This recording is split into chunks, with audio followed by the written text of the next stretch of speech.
শনিবার ভোট প্রচারে বিধাননগরে মিছিল করেন মুখ্যমন্ত্রী মমতা বন্দ্যোপাধ্যায়। পরে যান বসিরহাটেও। বারাসাত লোকসভার বিধাননগর বিধানসভায় মমতার সঙ্গে মিছিলে পা মেলান তৃণমূল প্রার্থী কাকুলি ঘোষ দস্তিদার। শনিবার নিজের লোকসভা কেন্দ্রে সময় দেবেন তৃণমূলের সর্বভারতীয় সাধারণ সম্পাদক অভিষেক বন্দ্যোপাধ্যায়। ডায়মন্ড হারবার লোকসভায় বজবজ বিধানসভায় প্রচার করবেন তিনি। তার বিরুদ্ধে এই কেন্দ্রে বিজেপির প্রার্থী অভিজিৎ দাস। ষষ্ঠ দফায় বাংলার 8টি আসনে ভোট গ্রহণ। পুরুলিয়া, বাঁকুড়া, বিষ্ণুপুর, তমলুক, কাথি, ঘাটাল, ঝাড়গ্রাম এবং মেদিনীপুরে ভোট গ্রহণ শনিবার। ষষ্ঠ দফায় এ রাজ্যে মোট ভোটার সংখ্যা 1,45,00,000-এর বেশি। বিভিন্ন দলের মোট 79 জন প্রার্থী ষষ্ঠ দফায় বাংলার 8 আসনে লড়ছেন। নন্দীগ্রাম 2 নম্বর ব্লকের বিরুলিয়া 134 নং বুথের অঞ্চল সভাপতি অরুণাভ জানাকে মারধরের অভিযোগ বিজেপির বিরুদ্ধে। নন্দীগ্রামে বুথ সভাপতিকে মারধর, অভিযোগের তীর বিজেপির দিকে। মেদিনীপুরের কলেজিয়েট স্কুলের বুথে কেন্দ্রীয় বাহিনীর এক জওয়ানের বিরুদ্ধে নির্দিষ্ট বোতামে ভোটারদের ভোট দিতে বলার অভিযোগ তুলেছেন তৃণমূল প্রার্থী জুন মালিয়া। বুথে গিয়ে তার সঙ্গে বচসায় জড়িয়ে পড়েছেন তিনি, যা নিয়ে সাময়িক উত্তেজনা ছড়ায়। পরে পরিস্থিতি স্বাভাবিক হয়। আবার বিক্ষোভের মুখে তমলুক লোকসভা কেন্দ্রের বিজেপি প্রার্থী অভিজিৎ গঙ্গোপাধ্যায়। হলদিয়ায় বিক্ষোভের মুখে অভিজিৎ, সেখানে একটি বুথের বাইরে তার বিরুদ্ধে স্লোগান দেওয়া হয়। প্রাক্তন বিচারপতিকে লক্ষ্য করে চোর চোর স্লোগান ওঠে। ঘাটালের বিজেপি প্রার্থী হিরণ চট্টোপাধ্যায়কে ঘিরে বিক্ষোভ তৃণমূলের। কেশপুরে তার গাড়ির সামনে রাস্তায় শুয়ে পড়েন তৃণমূল কর্মীরা। হিরণের বিরুদ্ধে বুধবার রাতে এলাকায় গোলমাল পাকানোর অভিযোগ ওঠে।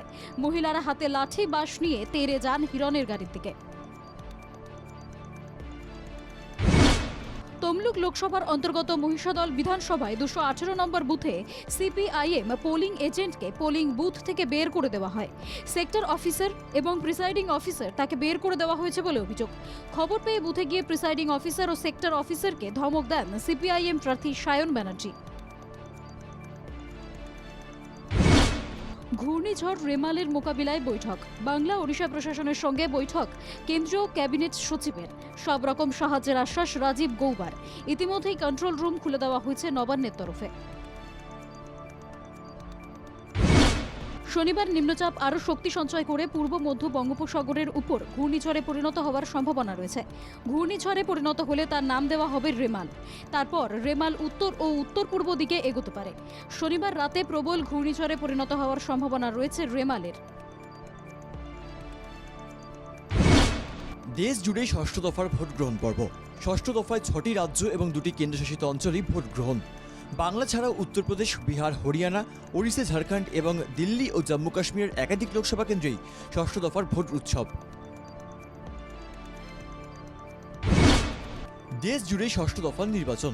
সকাল থেকেই একাধিক কেন্দ্রীয় মন্ত্রী এবং রাজনৈতিক নেতারাও ভোট দিলেন রাষ্ট্রপতি দ্রৌপদী মুর্মু। দিল্লির রাষ্ট্রপতির এস্টেটে রাজেন্দ্র প্রসাদ কেন্দ্রীয় বিদ্যালয় গিয়ে ভোট দিলেন রাষ্ট্রপতি। দেশের ষষ্ঠ দফায় দিল্লিতে ভোট দিতে দেখা গেল কেন্দ্রীয় একাধিক মন্ত্রী এবং রাজনৈতিক মহলের হেভিওয়েট নেতাকর্মীদেরকে। পুত্র এবং কন্যাকে নিয়ে ভোট দিলেন প্রিয়াঙ্কা গান্ধী। একই সঙ্গে ভোট দিলেন সোনিয়া গান্ধী এবং রাহুল গান্ধী। ভোট দিয়ে বেরিয়ে প্রিয়াঙ্কা বলেন, বিভেদ ভুলেই জোট ধর্ম পালন করতে পেরে গর্বিত আমি। দিল্লির সব কেন্দ্রেই ষষ্ঠ দফায় নির্বাচন। দিল্লিতে ভোট দিতে দেখা গেল বিদেশ মন্ত্রী এস জয়শঙ্করকে। একজন পুরুষ ভোটার হিসেবেই দিল্লিতে নিজের কেন্দ্রে তিনি প্রথম ভোট দিয়েছেন, পেলেন সার্টিফিকেটও। দিল্লির ভোটাররা আরও একবার মোদী সরকারকে ভোট দেবেন বলেই আশাবাদী তিনি। ষষ্ঠ দফায় 2 কেন্দ্রশাসিত অঞ্চল জম্মু এবং কাশ্মীরে ভোট রয়েছে। আর এর মাঝেই ধর্নায় বসলেন পিডিপি প্রধান তথা অনন্তনাগ রাজৌরি লোকসভা আসনের প্রার্থী মেহবুবা মুফতি। অকারণে পুলিশের পিডিপি পোলিং এজেন্ট এবং কর্মীদের আটক করেছে বলে অভিযোগ তোলা হচ্ছে। শনিবার দেশ জুড়ে ষষ্ঠ দফায় নির্বাচন। বাকি রয়েছে মাত্র একটি দফা। 1 জুন শেষ দফায় নির্বাচন রয়েছে। শেষ দফায় 8 আসনেই 57 আসনে ভোট গ্রহণ পর্ব রয়েছে। শেষ দফায় ভোট রয়েছে বারাণসীতে। তাই শেষ লড়াইয়ের আগে নিজের কেন্দ্রীয় বারাণসীতে থাকবেন নরেন্দ্র মোদী। বাংলার জয়ধ্বনি শোনা গেল কান চলচ্চিত্র উৎসবের মঞ্চে। আন্তর্জাতিক মঞ্চে সেরার পুরস্কার পেল বাঙালি কন্যা অনুষ্কা সেনগুপ্ত। দ্য শেমলেস ছবিতেই তার দুরন্ত অভিনয়ের জন্য এই সম্মান পেলেন তিনি। সফল রাঘবের চোখের অস্ত্রোপচার। শুক্রবার মুম্বাইয়ে সিদ্ধিবিনায়কের দর্শন সারলেন পরিণীতি চোপড়া এবং রাঘব চেড্ডা। সাদা পোশাকে দেখা গেল পরিণীতি এবং রাঘবকে। মন্দির থেকে বেরিয়ে সংবাদ মাধ্যমের সঙ্গেই শুভেচ্ছা বিনিময় করলেন দম্পতি। ফের সোনার ঝলক। এবারে সোনার চমক দিলেন জ্যোতি সুরেখা ভেন্নাম, পরিণীতি কৌর এবং অদিতি স্বামী। বিপক্ষে ছিলেন তুরস্কের প্রতিযোগীরা। এদিনের স্কোর ভারতীয়দের পক্ষেই দাঁড়ায় 232-26। বিপক্ষে ছিল তুরস্কের হাজাল বরুণ, আয়েসা বেরাসতুজা এবং বেগম জুবা। কলকাতায় কুয়েতের মুখোমুখি হতে চলেছে সুনীলরা। আর এই আবহে কলকাতার পারদ কয়েকগুণ বেড়ে গেছে। এবার জাতীয় দলের কোচ সেই আবহকে আরও কয়েকগুণ বাড়িয়ে দিলেন ভুবনেশ্বর থেকেই। ছেলেদের জেতার বিষয়েও তিনি আত্মবিশ্বাসী।